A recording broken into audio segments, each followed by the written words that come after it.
There's nothing in this world I wouldn't do.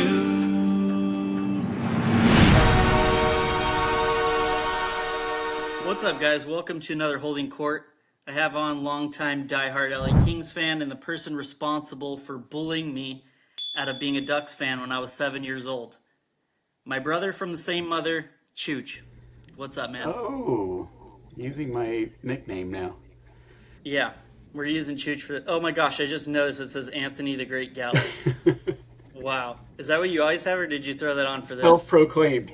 I just put it on right now. Unbelievable. Yeah. So yeah, I wanted to get into the nitty gritty and bring on a real Kings fan and have a real conversation about kind of what fans are saying, especially with the trade deadline. I wanted to focus on that, but just from me seeing social media, it seems like a lot of Kings fans super critical of Rob Blake. I'm not sure I am fully on board with it. It just seems a little much, because the same thing's going on with Coach Jim Hiller, who, I mean, you look at their record and you look at their home record, I'm not sure it's super warranted to be, have these guys' heads on the chopping block. But yeah, so I wanted to have a conversation from a fan's point of view, and I know you feel some way, and when the fans are upset, typically you're right there with them. So Yeah. what are your, just focusing on the deadline, I guess, to start with, how do you feel like the trade deadline went from the Kings' perspective? Well, since we were up against the cap, I didn't feel like there was going to be any major moves made, and I'm kind of glad there wasn't, because what I was reading was a lot of Clark Byfield type of stuff, and honestly, I don't know what we're going to get to replace either one of those in our price range. I know the Rantanen thing was going, but he would have never signed with us, and I don't know how we would have signed him anyways. We still have Gavrikov to sign, and we would have had to trade so many people just to get Rantanen, and then with our luck, he'd probably get injured in the first 3 games, and then we'd be stuck. I do have to admit I was a little impatient with Byfield, which I'm starting to see what he's capable of. I mean, I always kind of saw what he was capable of, but I wasn't very impressed with his scoring touch, and it seems like these last 5 games obviously right in a row, but I guess it was nice to it was a little refreshing to see him kind of breaking out a little bit, because you in particular were always very happy to have him, and you know a lot more about the players as they're young. I tend to, at my age, not retain a lot of information anymore, so if you remember correctly, I was the one that said Alec Martinez would never make the NHL. And just went ahead and probably scored like 2 of the most important goals ever scored in Kings history. But Clark, I still don't know much about him. I guess it's kind of better that he's kind of fading into the crowd instead of sticking out by making a lot of mistakes. I know that he has a lot of growing room, and just along with Byfield too. Byfield, I see that he really may be something special, like people were projecting. I didn't see it at first, and I was growing impatient because I wanted him to come out and score 40 goals a year right off the bat, and especially when you had like Stützle doing that.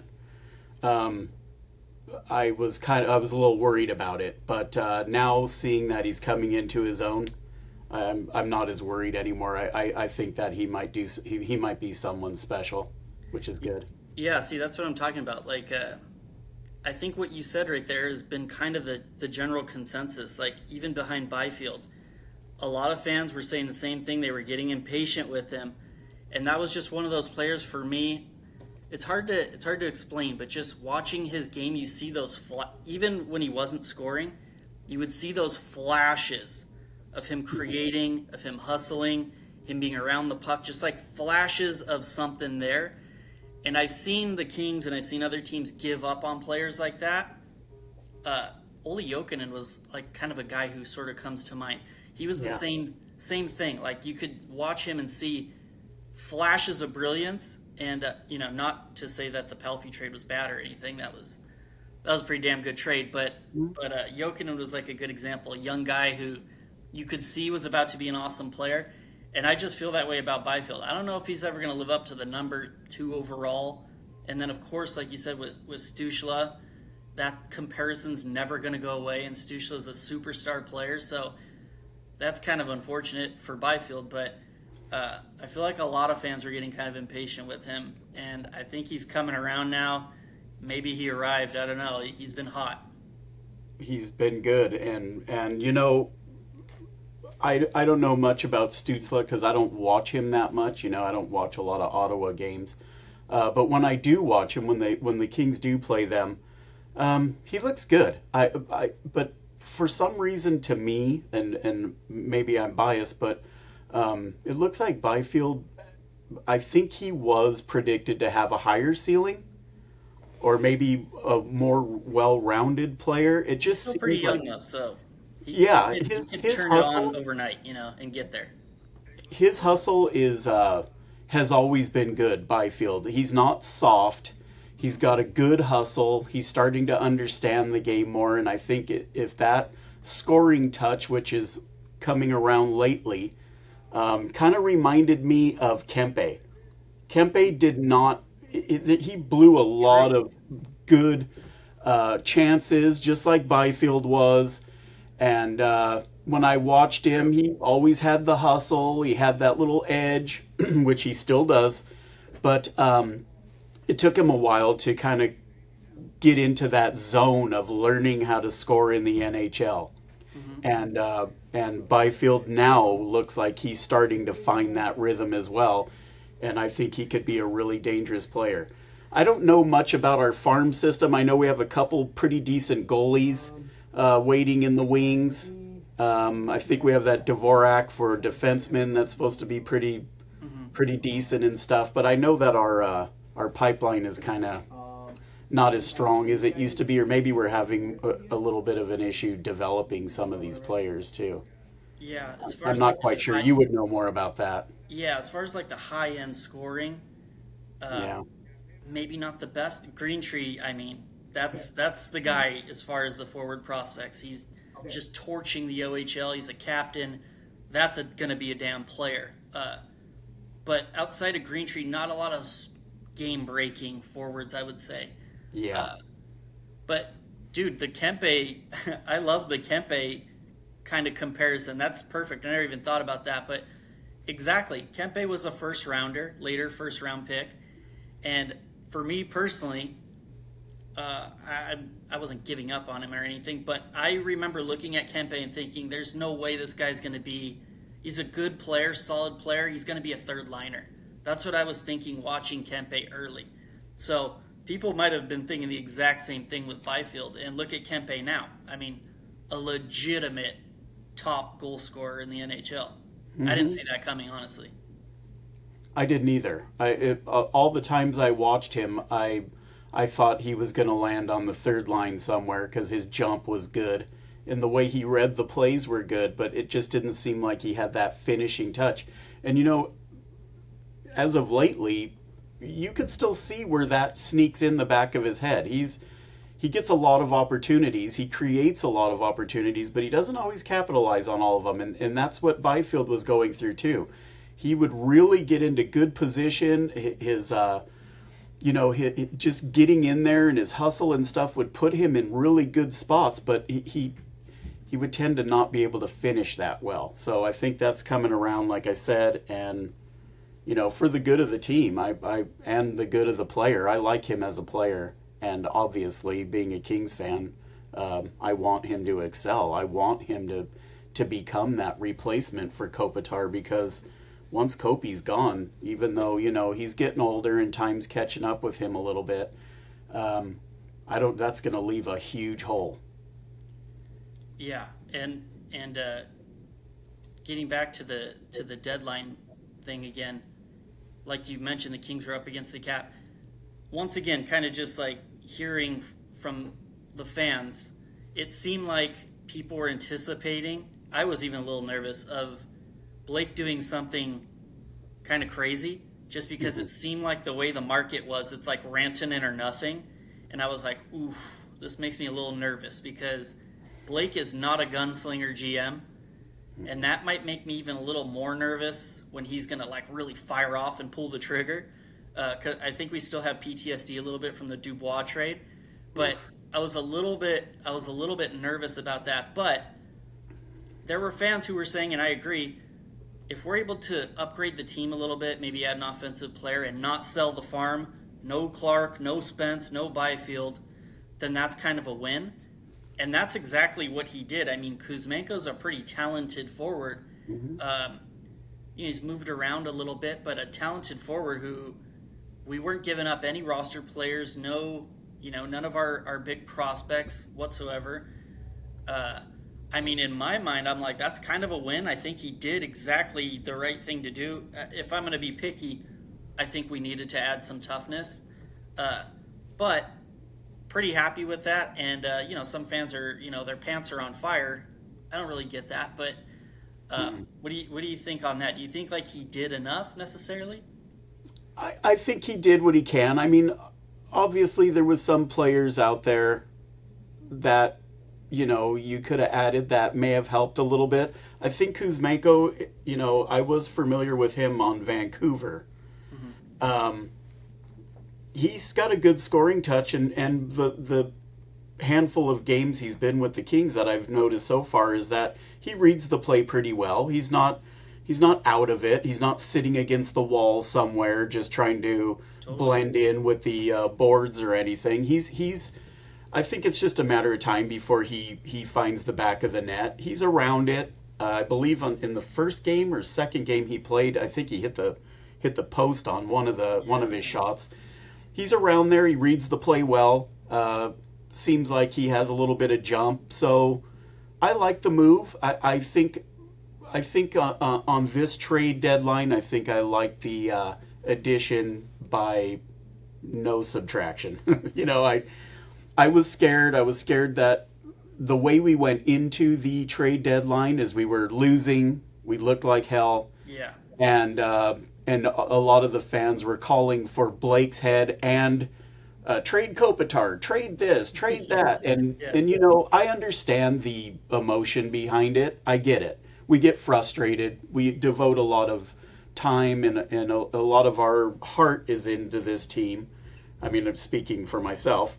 But I understand the frustration. But then again, after years of so many lean years where the team was really bad, I mean, I would take this team right now, even with their 5-game losing streaks and their streaky play, versus a lot of those early 2000 teams, and they were bad. Remember in the early 2000s, it seems like every year me and you would be like, ooh, we traded for Tim Gleason. He's pretty good. We're like, this is going to be the year, huh? Yeah. This is going to be the year. 5th from last or something else happens. Hey, this is going to be the year, huh? I think are we going to make the playoffs this year? Last place. Yeah, Stumple, Allison, Sandy Moger, all the people that were coming our way. Some of them I got pretty excited about, and they either ended up just getting hurt or, just kind of doing what a lot of players do when they sign with the Kings is enjoy the beach, and when they get on the ice, they are still at the beach half the time. Not bagging on my boy JR because I like JR, but that's that wasn't his finest moment. We all know that. He knows that. He admits it. He's open about it. Yeah, I mean, hey, we all run into those teams and days, and in using PL as an example, he was not good here, but he's doing a lot better in Washington. I don't know if he'll ever live up to what he's supposed to be, but he's doing better. He's definitely doing better. I think he's got more points than in 60-something games than he had over here in the whole season. So he just didn't fit here for some reason or another. I get it. I guess some players are just there's just a right and a wrong place for them. I wish that we would get a lot more players that fit in here better. It seems like we get players that have a tough time fitting in.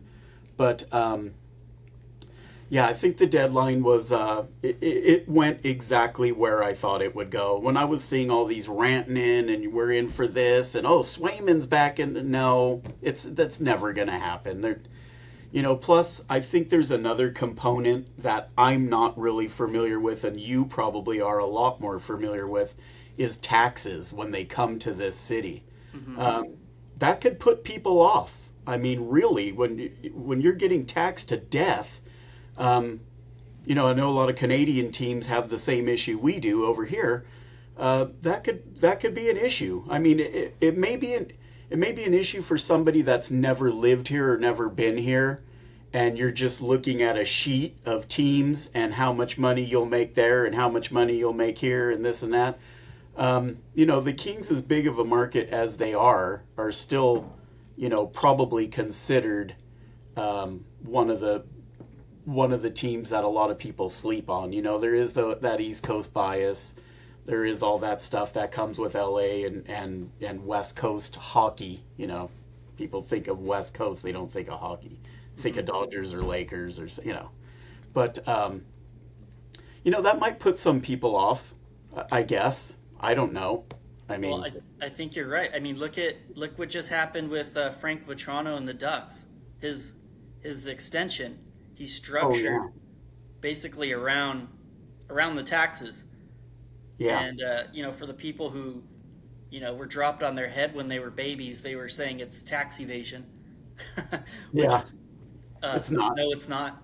But it's deferred. It's like Otani kind of, right? They kind of do the same thing. Yeah. I mean, not because it's a huge sum of what he signed for, but to avoid some. They have creative ways to go around some of the tax. I wish I knew how to do that.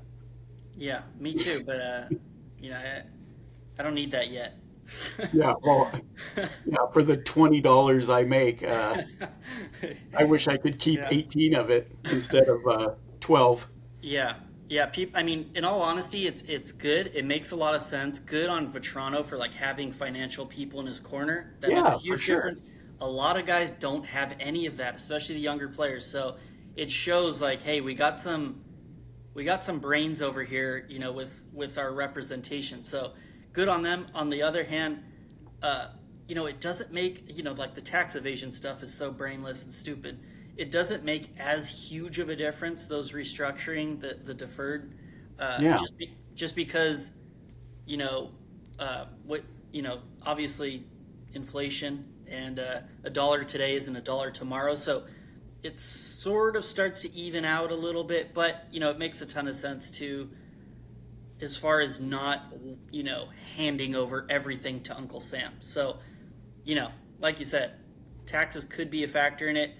Hopefully guys take a page out of Vatrano and his agency's group and maybe they could start utilizing that. It makes a ton of sense, if you're getting taxed more than if you're playing somewhere like Florida, you probably don't need to worry about that. But that could definitely be a factor. And the other thing I was going to say was that you brought up was some guys being incorporated pretty well in LA, some guys not. Mm-hmm. Once again, to give a little bit of credit to Blake, how are you liking Tanner Jeannot and Warren Foegele? Jeannot, okay. I mean, like I said, I'm not the biggest. I'm not the greatest with, talent wise, seeing who's talented. I mean, I could tell when they're playing, but he fills the role. He does fine. He sticks up for the team. He does have some scoring touch, but it hasn't really showed this year so far. But Foegele, wow. I mean, jeez, that guy's as good as any of our forwards right now. I mean, he's been just so good all year. So balanced too. Yeah, balanced. I mean, talk about jump and just being engaged, and I don't see him taking any days off. Almost kind of reminds me of of a old Trevor Lewis, but with an actual scoring touch. Reads the plays right, puts Shots everything. fired. Well, yeah, it is what it is. Anybody could look at this, and all I do is sit on the couch. So, hey, compared to me, everybody has a scoring touch. But some players have more than others. Lewis was never, I don't think he ever had a scoring touch for the Kings. But he had a million other things that he delivered on. I mean, a lot of people give him hell because he was, I think he was a first round pick as well. I think like 16th overall, so like Yeah, relatively high. and his numbers, there. If you're a numbers person, horrible pick. Other than numbers, the way he was a team leader, blended in, the guys loved him, unsung hero every year. I mean, he brought a bunch of other stuff to the table. Great player. I'm not bagging on him at all. It's just that Fogel is that type of player, but with a better scoring touch. I should have just said better scoring touch. Well, I mean, you're totally right though. I mean, it's totally true. I was at Lewis's when he got the silver stick for his 1,000th game. I was there, wrote a little small article. Yeah. But yeah, just saying exactly that pretty much, that he gets a little hate because a first rounder, you're expected to score, period, no matter what. I don't care what your intangibles are or how well loved you are in the room. You're always, at least by the fans, you are always expected to produce, and that was not ever the case with Trevor Lewis. But that almost makes it more impressive, and it's like a testament to him as a dude that he made it to 1,000. I mean, we're talking no send downs either. He didn't, grind to play. Brown was sent up and down. Yeah, exactly. I mean, I think And Mike became Camilleri was up and down, super talented goal scorer. Trevor Lewis had no send downs. Like, this dude was an NHLer from day one. So that's friggin' wild. And I mean, that's, like I said, that is a huge testament to the dude's character and how valued he is to coaching staffs and to teammates. For I mean, sure. that's insane. But yeah, to your point, For sure. absolutely, you always expect, especially a middle of the pack first round pick, to score. So, but yeah, I'm with you. I totally love Fogel. I mean, that Fogel's guy's awesome. I like Jeannot too. Not as talented, and not scoring as much for sure. But this guy's like kind of the type of king that I've been kind of crying about getting forever. Just a little bit of toughness. No disrespect to Carl Grundstrom, but Carl Grundstrom was playing Tanner Jeannot's role before, and that was not for Carl Grundstrom at all. Carl Grundstrom shouldn't be the guy dropping the gloves or making guys answer. That's not fair to him. That's not his game whatsoever. And then Jeannot kind of came into that role, and it's like that's his style. That's what he plays, and I think he does that pretty well. And he's got a little bit of touch sometimes too, scoring. So yeah, he does. He does. I'm really fine with him. I'm fine with that. I'm not. Maybe because you were talking about both of them, I kind of compared them, Fogel to Jeannot. Jeannot's fine. I think he fits fine. I think the teammates like him, and he's always sticking up for them. He's doing his job. But when you're talking about Fogel, that's somebody that's like on a different level right now. So I think I kind of made it seem a little worse than it is. Jeannot's fine. I think he does a fine job. If he was on the team for another however many years, I would be fine with it. I don't think he's irresponsible. I haven't really noticed if he's taken. I don't think he takes really dumb penalties or gets us into these binds or anything. Not too often. Not as much as, say, like as some of the other tougher characters that we've had on the team that take bad penalties, and some of the untough characters that we have on the team that take bad penalties. He's pretty smart with his play.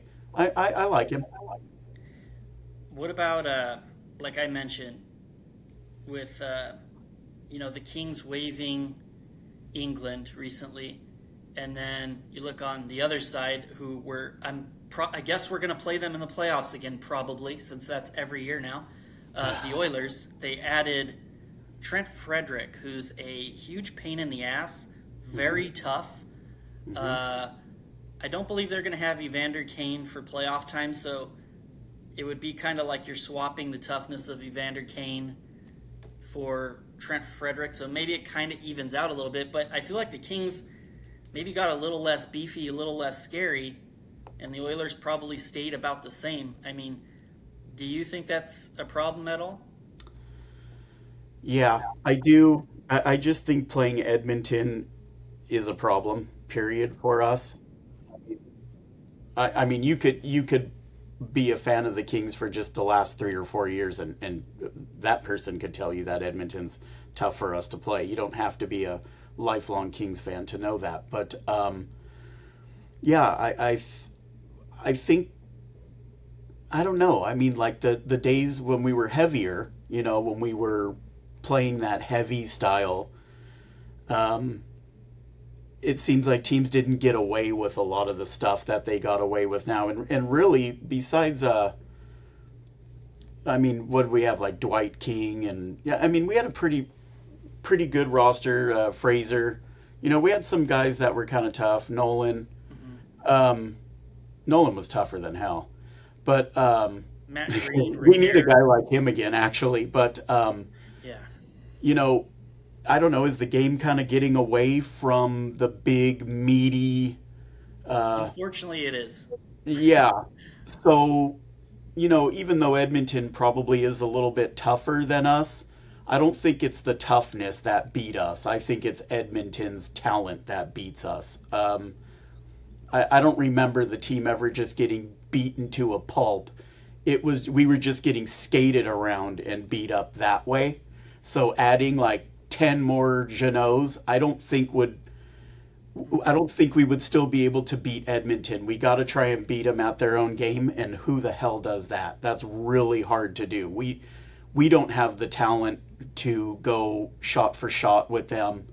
Um, they kind of remind me of Toronto a little bit, where they have like a lot of upfront talent. Goaltending's mediocre. I mean, I know that Edmonton's been getting a little bit better as far as goaltending wise, with what's his face? What's the goalie's name for? Skinner? Yeah, Skinner. He did pretty good last year. I mean, they got all the way to the cup. Hmm. So he was playing better. I don't know if he's really that great. Um, he's great against us, I'll tell you that. Hmm. But yeah, they're going to be tough to beat anyways. I think we could do it when you have the Kings team that played against Washington last night. Hmm. When that team's playing, capable of beating Edmonton. When you get the 5-game skid Kings that can't even make a pass tape to tape, Hmm. we'll get murdered. But Right. we're going to have to be at our A level every game against Edmonton to stand a chance. They, I think, necessarily don't need to be at their A level to beat us every game. So, I mean, like you said, the game has changed. I'm trying to think about it though from if I'm the Kings GM. First of all, we would be in deep shit if I was the GM. But second of all, uh, like you said to your point, there's no way the Kings are going to be able to match the Oilers' talent or skill. You're not going to be able to go blow for blow with Connor McDavid and Leon Draisaitl. It's not going to happen. You would need probably 5 years in the basement of the NHL to accrue the the one overall pick every year to be yeah, able to like go blow for Edmonton blow. did. Yeah, yeah. You that's what would need to happen. So if I'm the GM, I'm like, all right, we're not going to beat them at their own game. We're not going to be able to compete with them on skill for skill. Let's beat them then. I revert to Brian Burke in 2007. We're going to kick your ass on our way to the Stanley Cup. We're going to get Pronger and Sean Thornton and Yeah, Peros and Todd Fedoruk and, right. Travis Moan. Travis Moan or Trevor? Travis Moan. Travis. Uh, Yeah. or Trevor Moan. Damn, I forgot his first name. But you know what I mean. Uh, Yeah, I like, remember. that's kind of like, I don't, dinosaur, maybe old school, whatever, you want to call it. But, like, I don't hate that, I don't hate that idea. And for No. sure the Oilers outskilled the Kings in the playoffs. But there was an element to, in my eyes, it looked like the Kings getting bullied a bit. Kane was running around, and it looked like they got out physicaled, and I feel like that was if you're getting out physical against Edmonton, you really have no chance. I okay, I agree with that. But the one thing I would say on that is that Kane is tough. Kane's really tough. The running around, yes. The thing is, I think why the Kings looked weaker is because they were scared to take a penalty. Because as soon as we took a penalty, just put a goal for Edmonton. So I don't think it allowed the Kings to play as tough as they wanted, even though we're not known to be a tough team. But you make one bad hit or bad mistake or something and you're going to the box, we're done. You've got Draisaitl that scores at will against the Kings. Mm-hmm. I mean, and McDavid, and then you have Hyman, and then you just got Bouchard with his 500-mile-an-hour slap shot. You just got too many weapons. So I think the Kings, knowing that there's so many weapons on that team, made them play a little softer because they were scared of the penalties. I don't necessarily think, besides Kane, and Kane's a tough character. I don't know if Edmonton really has too many tough people on the team. I mean, they had Fogle. Fogle's not that tough. It's not so much Nugent tough, though. Hopkins. It's, guys that will play physical. Like I don't necessarily Right. think of tough so much, but like I think of when Fogle was on Edmonton, he was kind of a force out there. He was kind of Yeah. he was making his way around for sure. And then Darnell Nurse was a guy. He'll play tough and he'll play physical for sure. But it just seemed like they Yeah. had more of that than we did by far.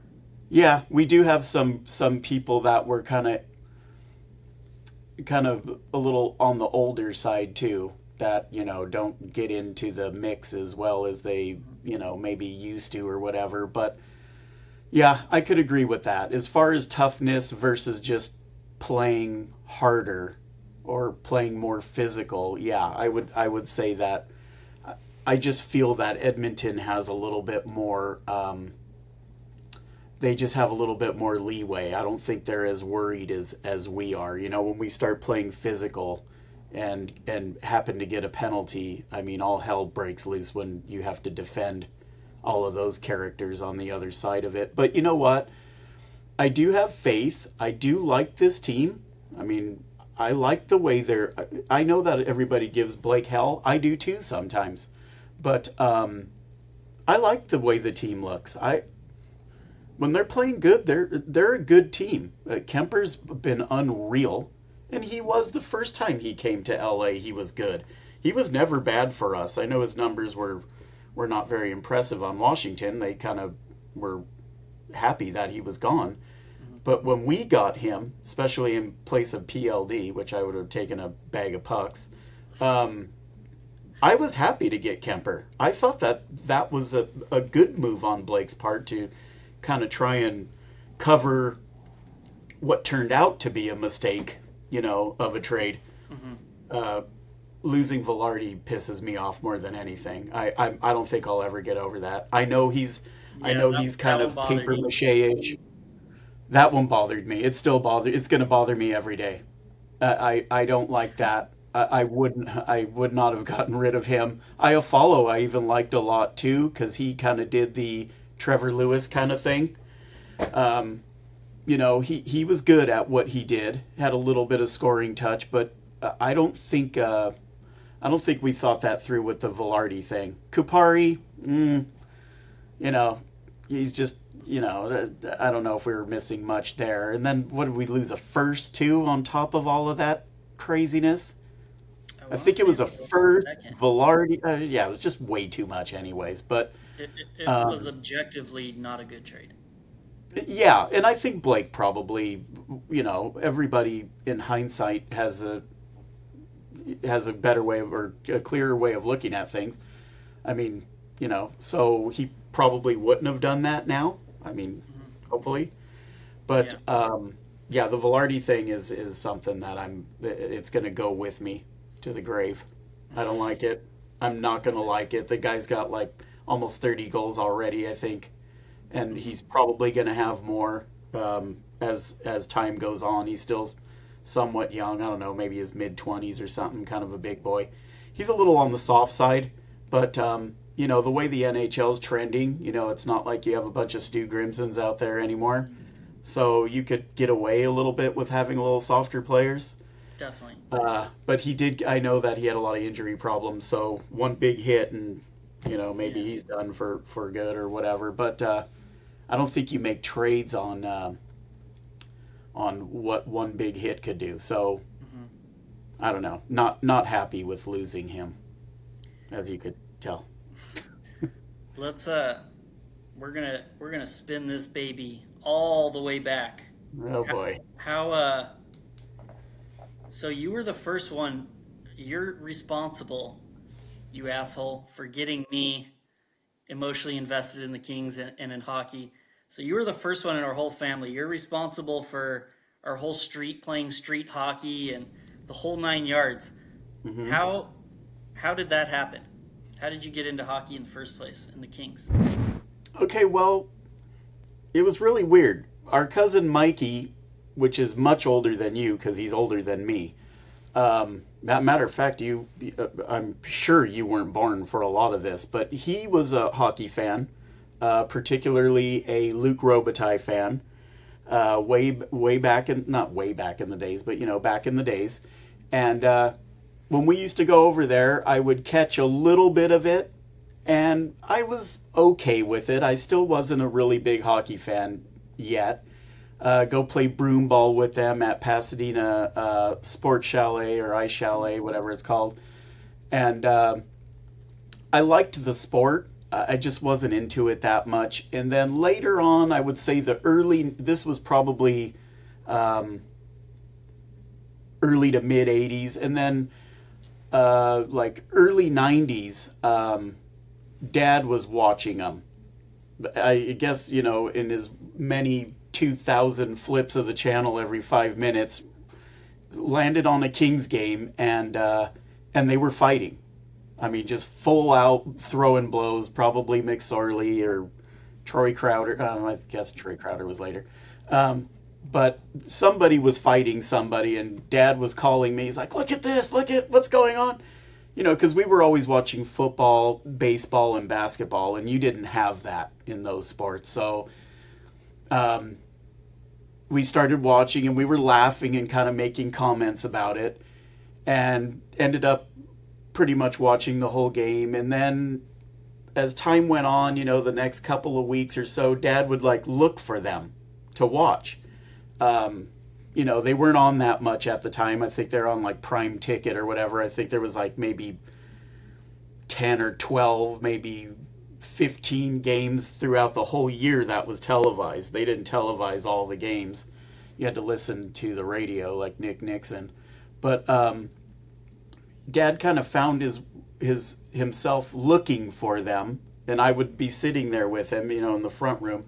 And we were kind of always looking around to see if we could see the game on because we were interested now. Just the fighting kind of pulled us in. And then I started watching them a lot more. Dad kind of went back to his football and stuff like that. But then I found myself watching them with Mom a lot. So I'd go into the bedroom and watch them on the other TV because Dad was flipping away in the front room. I would go in the bedroom and watch it when Mom was always in the bedroom, laying on the bed, doing something or reading something. So I started watching them regularly, and then I started printing out schedules and stuff like when they would be on TV. And I remember I thought I was super excited when they started showing 41 games out of the 82 were televised. I was like, oh man, this is the greatest thing in the world. Because I remember them only showing maybe 15 games a year, I think, or under 20. And that's the way it started. Then my ex-wife bought us, for Valentine's Day, bought a ticket to the Kings game at Great Western Forum. And we went. We were sitting way up in the nosebleeders. And it was against Vancouver. We were getting murdered. I think it was 7-1. Pavel Bure was having a field day on us like usual. And one of the Kings fans went we had some pretty rowdy people next to us, which I absolutely loved, which was making me feel even more like one of the team. He took off.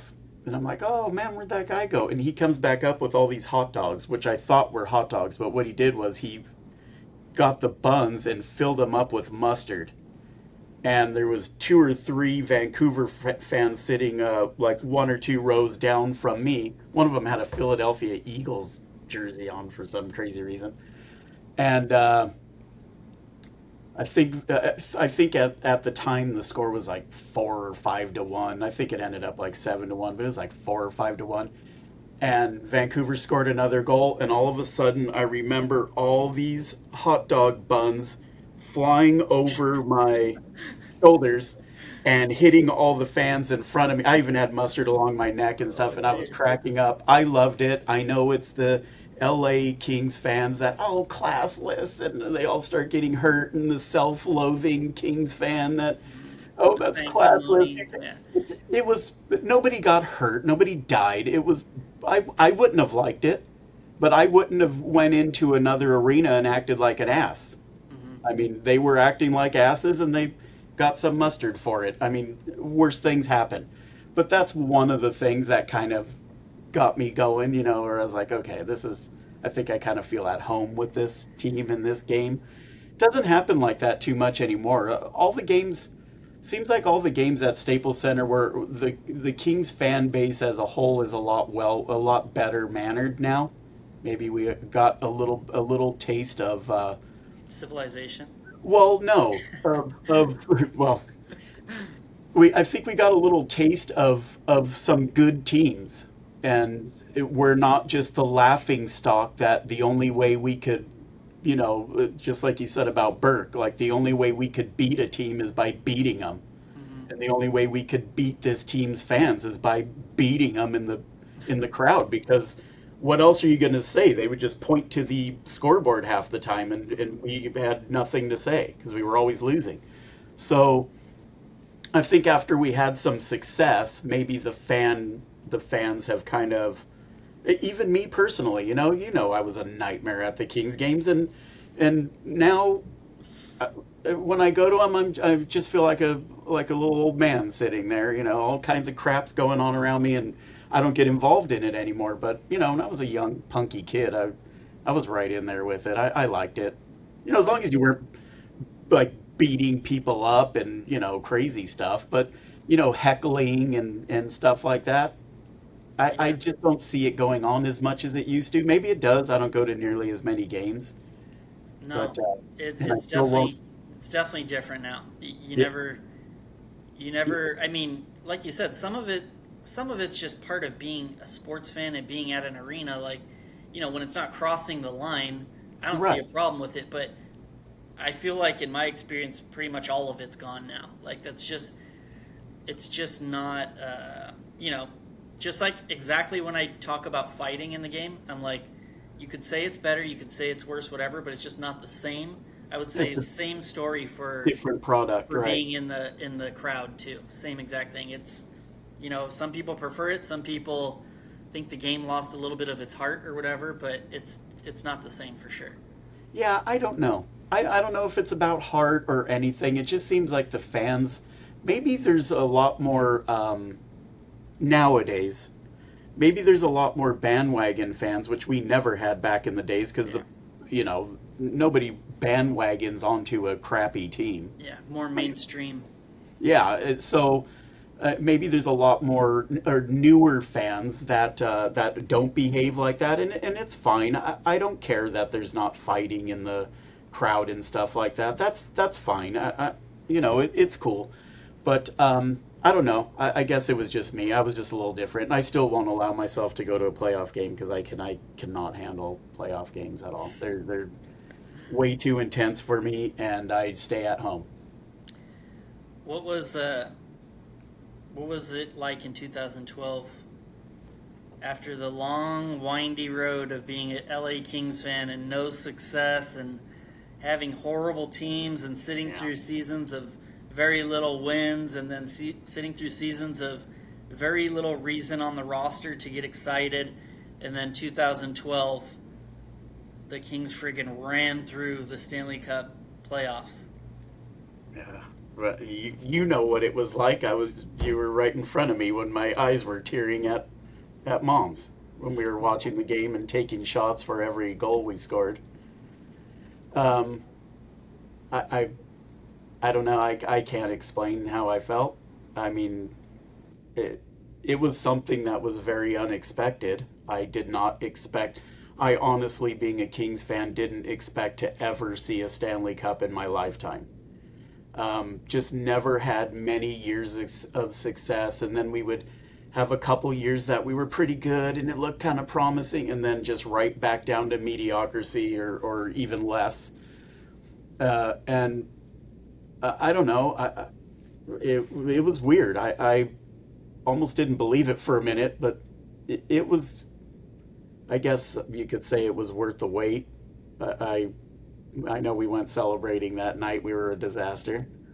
Um, but watching those playoffs was really weird because going into the playoffs in 2012, I was kind of like, we'll probably, try our best like we always do.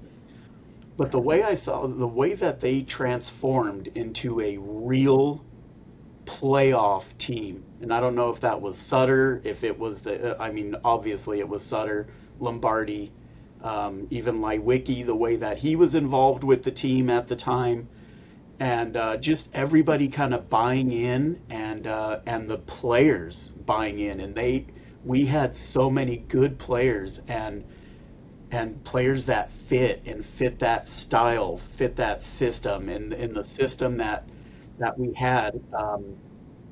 I don't know if you could have hand picked a better roster. They just, after a while, they seemed unbeatable. I went from nervous before the playoffs started to watching them and thinking, there, there's no team that's going to beat us. I don't think. And maybe not the first round against Vancouver, maybe the second round against St. Louis. It was at St. Louis, I think, is where I started to turn and say, like, okay, St. Louis came in as one of the top seeds in the West. They were kicking everybody's butt. They were good, and we just manhandled them. And I was like, okay, not only could we come up with the right time to score, we have a solid D that once we do get a lead of 1 or 2 goals, the game's over. We shut it down. Goaltending was unbelievable quick, and then we had that which you mentioned earlier. We'll just beat the hell out of you too. I mean, we'll grind you into the frickin' boards. Nolan would just usually just beat the crap out of anybody that got in his way, and we had like Willie Mitchell, and the team was tough and good. So um, I wasn't as nervous anymore. I kind of felt like, hey, I think we got a kind of a good shot at it. Hmm. But still, after we won, I was still like, I couldn't believe it because it was just so many years of not being very competitive or being, a little competitive, but they just steamrolled. I haven't witnessed too many teams in the span of a hockey fan I've been, the early '90s. Um, Too many teams that probably could have beat that team. Maybe Yeah. some Detroit teams, the early '90 Detroit teams, and Chicago was good with us. Um, they would give us a good run for our money. They were really good too. The Ducks were even pretty good that year that they won. We kind of copied that same type of mentality they had. They had skill and toughness, Hmm. and they were pretty good, but I can't think of too many teams that really would have stopped us. We were going.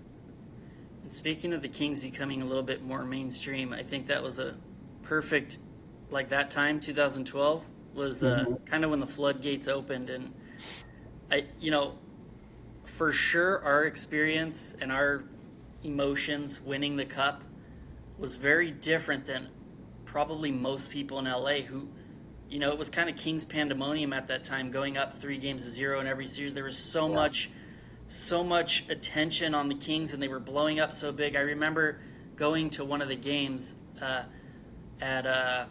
right there outside of what was Staples Centers at the time. I forgot which bar it was, and Probably ESPN Zone.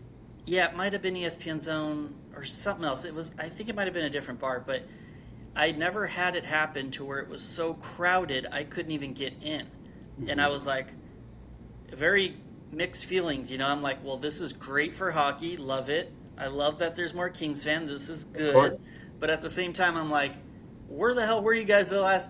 Like I'm all banged up and scarred up from, praying that Trent Klatt would score 15 goals one year. Like, just like watching so many teams that were just not good and like so many bad times, and then everyone's just living high on the hog, and everyone's watching the Stanley Cup Finals, looking for Luke Robitaille, and so it felt like a total, not to be a gatekeeper or anything, but I'm sure it was a total different experience. Like you said, when we're sitting there watching the Kings win that Stanley Cup, and like in my mind is just flashing of like me being at Kings camp in '99, and my jaw dropping being on the ice with Luke Robitaille, or driving to the Great Western Forum in your little white Mazda truck, listening Yeah. to Smashing Pumpkins to go, see the Kings probably get their ass beat.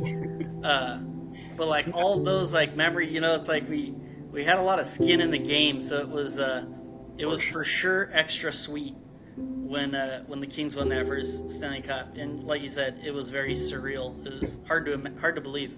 It was very hard to believe, and yeah, everything you said, I completely agree. I think that like having more skin in the game, like maybe we got to enjoy it. I didn't feel that you newer fans didn't earn it. Mhm. I felt more like you're not enjoying it as much as we are, Right. because we were, or maybe even somebody that was a fan since '67 for that matter, Right. where they're like, hey, you guys don't even Yeah. enjoy it as much as we do, Yeah. whatever. But I felt like we really understood the gravity of that moment, from being so low and high and, mostly low, but middle and low, and then all of a sudden we shoot way up, and like I said, I didn't even really know how to comprehend it. I was drunk and happy as hell. Mhm. Those were the two things I know I was during pretty much every game. But I'm just glad that we got to enjoy it, and I'm really glad that 2014 came around and we got to enjoy it again, because I was even done with the 2012. I'm like, okay, well, I could die now. Mhm. I'm done. Life is complete. Thank you, Lord. Give me for everything I wanted. I could go now. And then 2014, even though we were starting to get a little spoiled with some of the success we've had, 2014 kind of hit me out of nowhere too, because we were down in every series in that one, or just looking not right. There were certain things that we just didn't look right. We didn't look as dominating, and we didn't have the Dustin Brown hits and all that craziness that went on in 2012. It seems like we took another angle of attack and did the same thing again, and that one kind of shocked me a little bit too. I guess I was shocked on both of them, Mhm. but I was starting to expect a little bit more from the team after 2012, so it probably wasn't as shocking as 2012. 2012, would we limp in at the 8th seed? And I think we lost our last so many games before we even got into the play. I mean, I just thought we were going to do we'll give it a good old try again and get eliminated, kind of like what we do now. Make it to the first round and can't get out of it. Yeah. But it's good. What last thing. What do you predict happens this season? How far do you think the Kings are going to go?